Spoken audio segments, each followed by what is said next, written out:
Dan, people in Denver and the Nuggets got to be thrilled shitless right now. I mean, really, just don't care about us and don't talk about us. We don't care. I mean, they're sending a hell of a message right now, not only to the rest of the NBA, but to the media who treats the Nuggets as if they don't even exist. I think it's a great story. Yeah, I think here's what I've talked about on my show is guys like Chris Mannix and ESPN, what they're really saying is they're really showing, one, that they haven't watched the Nuggets, right? They haven't done their homework, because when you say they're not interesting or they're not compelling, it's certainly not for the basketball, right? Because what I've said is they're not like the mid-90s, Knicks under Pat Riley, who, they didn't have talent and it was, Ewing in the post, so they were boring and they thugged it up, and they played this mug 'em defense because they didn't have talent. Like, the Nuggets play exciting basketball. They run every chance they get. They shoot threes. They try and get to the basket. They pass, and when they're clicking, they're very exciting. So it's exciting basketball. What they don't have, what ESPN and the national media crave so much, is they don't have a me first, ball hogging, diva, selfish guy, right? Which is so funny, because what do we normally hear from these old crusty white dudes, right? Like, basketball isn't what it used to be. Like, be careful, young man. Don't piss on all white crusty old dudes, man. There's a bunch of us still out here. But that's what we always hear, like, oh, I can't even watch today's NBA because it's so selfish. These divas, I can't even watch it. Well, the Nuggets play the way those guys should want, right? Like, they pass the ball, they make sick passes. George Karl right now is talking about how Nikola Jokic passes better than Larry Bird. They shoot 3-pointers. They run the fast break. What is not to like about it, right? But then at the same time, the Nuggets are boring. How are they boring? What they don't have is divas. Win. They don't. Hey, have Pete. divas. Pete, I'll tell you what. I mean, Dan makes a great point here, and you know basketball very well. I mean, certainly better than I do. The Nuggets right now are playing great basketball. If you want a great team and the way they do things, certainly the Miami Heat are there as well, with the way they're coached by Eric Spoelstra.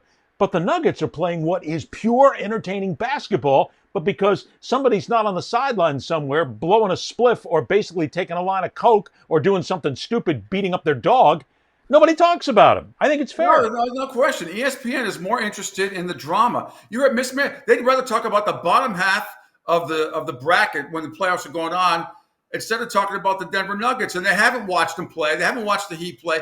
Just now they're talking about Heat. And I agree. I mean, Denver's a phenomenal team to watch. And what you saw last night, first time in finals history, 2 triple-double.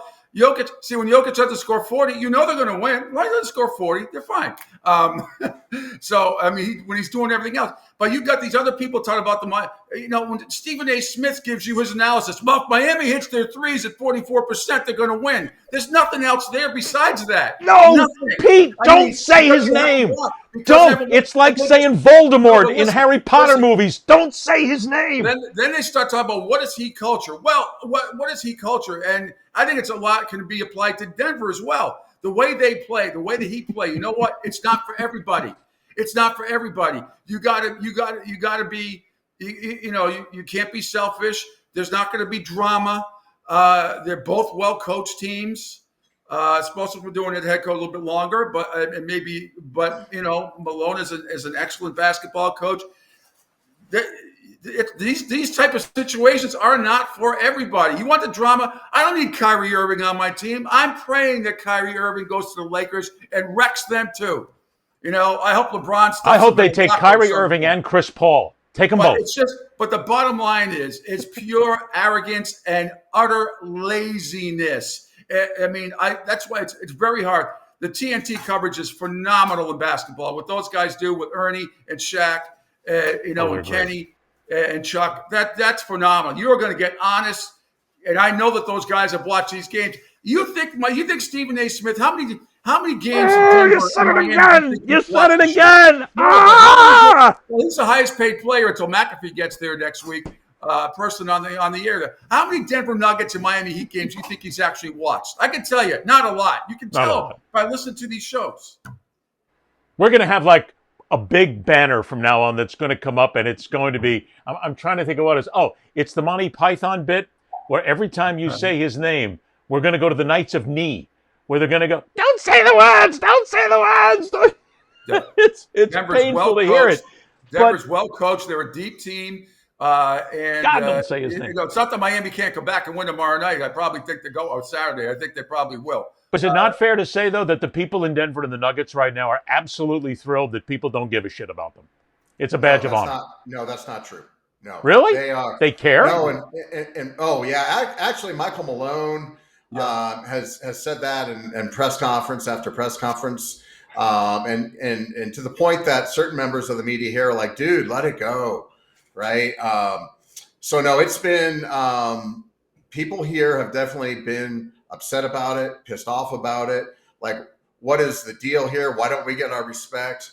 So no, it's not like we're like, because I'm kind of like, yeah, man, we're boring. And by the way, it's been raining here uncharacteristically for like the last, I don't know, like month. So what we've been trying to sell now that, outside people are coming to our city, Ed, you lived here. It's beautiful here normally. So Gorgeous. It's like, yeah, it's boring. It rains here all the time. Don't ever come back because we don't need any more people. Once we legalized marijuana, it's become, a kind of a traffic nightmare here. Right. So we could lose some people, to be honest with you. We don't need any more people coming here. But no, people have really been upset, like, especially like, that Lisa Salters thing. It's a little bit of a dichotomy, right? Because the fans are upset about the MVP thing, right? But that's not really fair because Jokic did not, in my opinion, Jokic didn't want to win the MVP this year. I think he was sick of it. He didn't want it. He didn't want another year of the pressure. And once they clinched that the first seed in the West, they basically tanked the MVP talk. They started resting him. He stopped going for the triple doubles. If Jokic wanted the MVP, if it was important to him, he would have put his foot on the gas, got his stats. He would have won the MVP.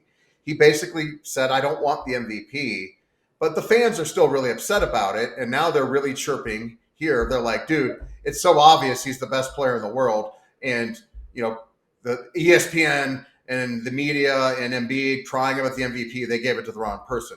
Well, they did, but Jokic basically signaled to the voters, it's okay, give it to somebody else. But it's a great point. It's a great point. 6-5 and pick him with the regular season between him and Embiid. I would have voted for Jokic myself, but I'm not going to get too upset about it for the reasons you just said, Dan, and correctly so.